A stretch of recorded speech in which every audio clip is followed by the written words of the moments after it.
प्रयागराज के राजकीय आश्रम पद्धति विद्यालय में करीब 2 करोड़ 66 लाख रुपए के गबन और वित्तीय अनियमितता का मामला सामने आया है। आरोप है कि स्कूलों के लिए सामान खरीदने के नाम पर नियमों को ताक पर रख दिया गया। जांच में तत्कालीन प्रभारी प्रधानाचार्य जीतलाल पटेल की भूमिका सामने आई। लंबे समय से फरार चल रहे मुख्य आरोपी को ईओडब्ल्यू ने गिरफ्तार कर लिया है। सवाल सिर्फ 2 करोड़ 66 लाख रुपए का नहीं है। सवाल यह है कि गरीब बच्चों के स्कूल में खरीद के नाम पर आखिर किसके इशारे पर नियमों को कुचला गया। 4 साल तक खरीद का यह खेल चलता रहा तो निगरानी करने वाला सिस्टम क्या कर रहा था, देखिए हमारी ये खास पड़ताल।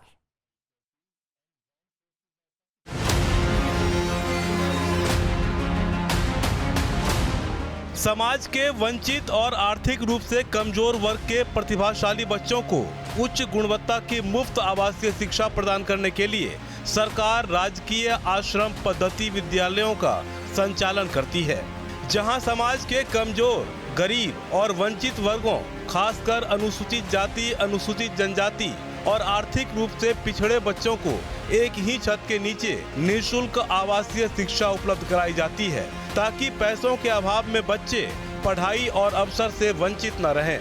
समाज कल्याण विभाग ऐसे स्कूलों का संचालन कराती है। प्रयागराज जिले में इसी आश्रम पद्धति विद्यालय में प्रधानाचार्य पर सामानों की खरीद के नाम पर करोड़ों के गबन का आरोप लगा। कई साल की जांच और लुका छिपी के बाद पुलिस ने आरोपी प्रधानाचार्य को गिरफ्तार कर लिया। न्यूज स्टेट इन्वेस्टिगेशन की बड़ी पड़ताल। आश्रम पद्धति विद्यालय में करोड़ों का गबन, गरीब बच्चों की पढ़ाई के पैसे पर डाका, 4 साल चला खेल, रोक पाने में सिस्टम फेल। आरोपी प्रधानाचार्य गिरफ्तार, बाकी भी होंगे बेनकाब। उत्तर प्रदेश में समाज कल्याण विभाग 4 ऐसे स्कूल चलाता है जिन्हें राजकीय आश्रम पद्धति स्कूल कहे जाते हैं, और ये बेहद महत्वपूर्ण भी हैं और समाज के उन बच्चों के लिए बहुत महत्वपूर्ण होता है जहां पे इन्हें पूर्ण शिक्षा दी जाती है, रहने खाने पीने की व्यवस्था और शिक्षा की भी गुणवत्ता बेहद बेहतर होती है। लेकिन 2018 से लेकर के 2022 के बीच में इसमें एक गबन का मामला आता है जो लगभग 3 करोड़ के आसपास का होता है। ये है प्रयागराज में राजकीय आश्रम पद्धति विद्यालय। इन स्कूलों की तस्वीर बाकी सरकारी स्कूलों से इसलिए अलग है क्योंकि यहाँ पढ़ने वाले बच्चों का बड़ा हिस्सा उन परिवारों से आता है जिनके लिए अच्छी शिक्षा किसी सपने से कम नहीं।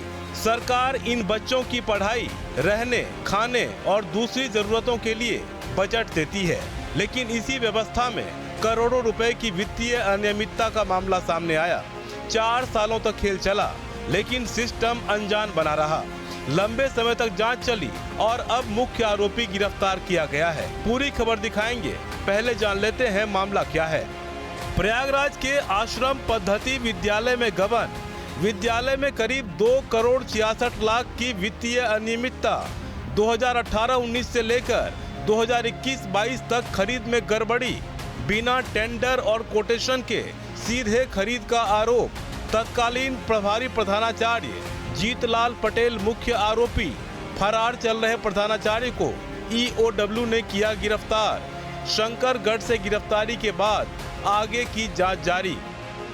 इस गबन को मामले को लेकर के जांच बिठाई जाती है, एफआईआर होता है और ईओडब्ल्यू इकोनॉमिकल ऑफेंस विंग पूरे मामले की जांच करती है। कुल 17 लोग इसमें मुकदमा उन पे दर्ज होता है।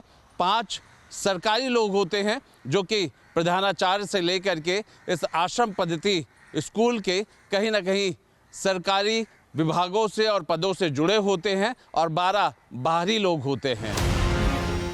आरोप है कि 2018-19 से 2021-22 तक लगातार 4 वित्तीय वर्षों में स्कूलों के लिए सामान की खरीद में नियमों को दरकिनार किया गया। यानी 1 साल नहीं, 2 साल नहीं, बल्कि लगातार 4 साल तक खरीद प्रक्रिया सवालों के घेरे में रही। जांच एजेंसी ईओडब्ल्यू के मुताबिक इस पूरे मामले में करीब 2 करोड़ 66 लाख रुपए की वित्तीय अनियमितता सामने आई और अब इस मामले में बड़ी कार्रवाई हुई है।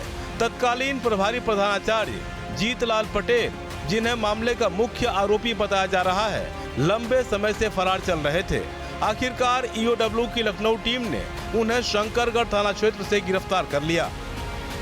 प्रयागराज के राजकीय आश्रम पद्धति विद्यालय में गमन के मामले को लेकर के ईओडब्ल्यू के द्वारा हाथ खड़े कर दिए गए थे, मगर अब इसका मुख्य जो आरोपी है वो गिरफ्तार कर लिया गया है। आपको बता दें, जो मुख्य आरोपी गिरफ्तार किया गया है वो प्रभारी प्रधानाचार्य जीतलाल पटेल है, जिसको कि शंकरगढ़ थाना क्षेत्र से गिरफ्तार किया गया है। किसी भी सरकारी खरीद में नियम इसलिए बनाए जाते हैं ताकि सरकारी पैसे का इस्तेमाल पारदर्शी तरीके से हो, ताकि सामान सही कीमत पर खरीदा जाए, ताकि किसी खास व्यक्ति, फर्म या सप्लायर को फायदा पहुंचाने की गुंजाइश कम हो। लेकिन इस मामले में जांच के दौरान खरीद प्रक्रिया पर ही गंभीर सवाल खड़े हुए। ईओडब्ल्यू के मुताबिक सामान की खरीद बिना कोटेशन और बिना टेंडर के सीधे की गई, यानी सरकारी खरीद की वो प्रक्रिया जिसमें प्रतिस्पर्धा और पारदर्शिता सुनिश्चित की जाती है, उसी प्रक्रिया को कथित तौर पर दरकिनार कर दिया गया। ताक पर रखे नियम, सरकारी खरीद होनी थी, कोटेशन टेंडर की प्रक्रिया होनी थी, सीधे खरीद का आरोप, सामने आई वित्तीय अनियमितता। अब सवाल ये है कि अगर खरीद नियमों के मुताबिक हुई होती तो कीमतों की तुलना होती, अलग अलग सप्लायरों से रेट लिए जाते, कम कीमत पर बेहतर सामान खरीदने की संभावना बनती। लिहाजा सवाल है कि जब नियमों के मुताबिक खरीद जरूरी थी तो सीधे खरीद की अनुमति आखिर किसने दी?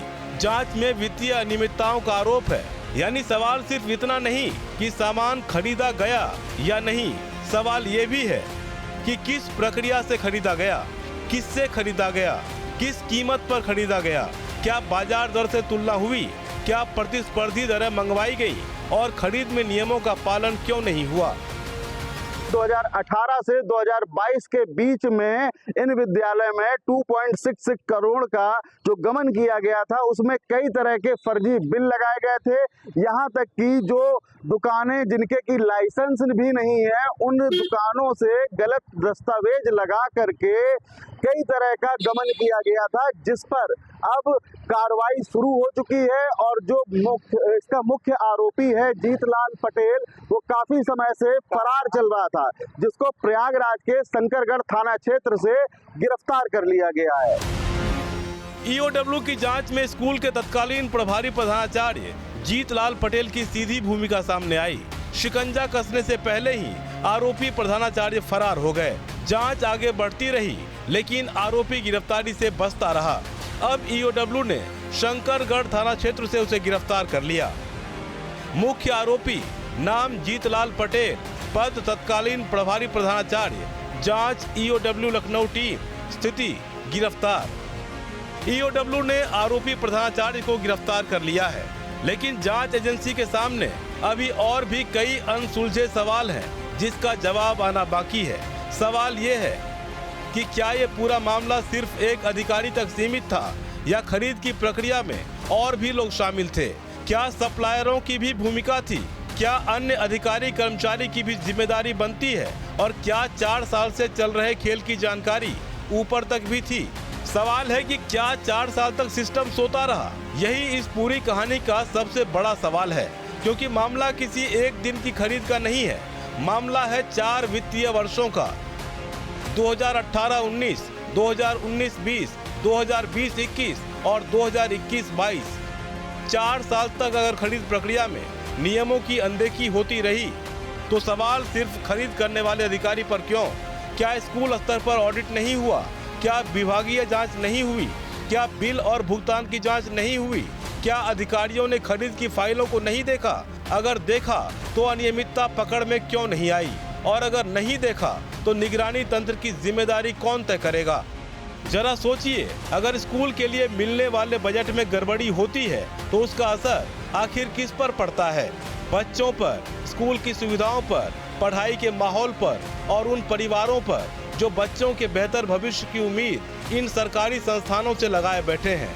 इसलिए मामले में बड़ा सवाल है कि क्या सरकारी बजट का पूरा फायदा उन बच्चों तक पहुंचा जिनके नाम पर यह बजट जारी हुआ था। लिहाजा जांच का अगला महत्वपूर्ण पहलू यही होगा कि जिन सामानों की खरीद दिखाई गई उनकी वास्तविकता क्या थी। क्या सामान वास्तव में खरीदा गया? क्या उतनी ही मात्रा में खरीदा गया जितना कागजों पर दर्ज है?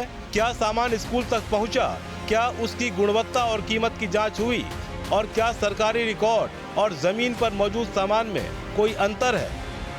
आश्रम पद्धति स्कूल गरीब और आदिवासी बच्चों के लिए बनाए गए थे ताकि उनके भविष्य का निर्माण हो सके, मगर इस तरह का जो घोटाला है, यह घोटाला सीधे सीधे उन बच्चों के भविष्य पर हमला है। और फिलहाल अब इसकी जो जांच पड़ताल है वो पुलिस के हाथों पर है और पुलिस इसकी जांच पड़ताल कर रही है। जीतलाल पटेल की गिरफ्तारी के बाद अब इस केस में आगे की कानूनी कार्रवाई होगी, लेकिन जांच की असली परीक्षा अब शुरू होगी, क्योंकि गिरफ्तारी सिर्फ पहला कदम है। इसके बाद जांच एजेंसी को यह पता लगाना होगा कि कथित वित्तीय अनियमितता का पूरा नेटवर्क क्या था, पैसे का इस्तेमाल कैसे हुआ, किस किस को भुगतान किया गया, किस प्रक्रिया के तहत भुगतान हुआ और क्या किसी दूसरे व्यक्ति की भी इसमें भूमिका थी। यानी अब जांच का फोकस सिर्फ कौन गिरफ्तार हुआ तक सीमित नहीं रहना चाहिए, बल्कि ये भी होना चाहिए कि कथित गड़बड़ी का पूरा जिम्मेदार कौन कौन है। जाहिर है जांच चल रही है, उम्मीद है जल्द ही मामले में आर्थिक अपराध शाखा और भी खुलासे करेगी। इस बीच न्यूज स्टेट इन्वेस्टिगेशन से भी कई गंभीर सवाल उठ रहे हैं। सवाल है कि बिना टेंडर खरीद की जरूरत क्यों पड़ी?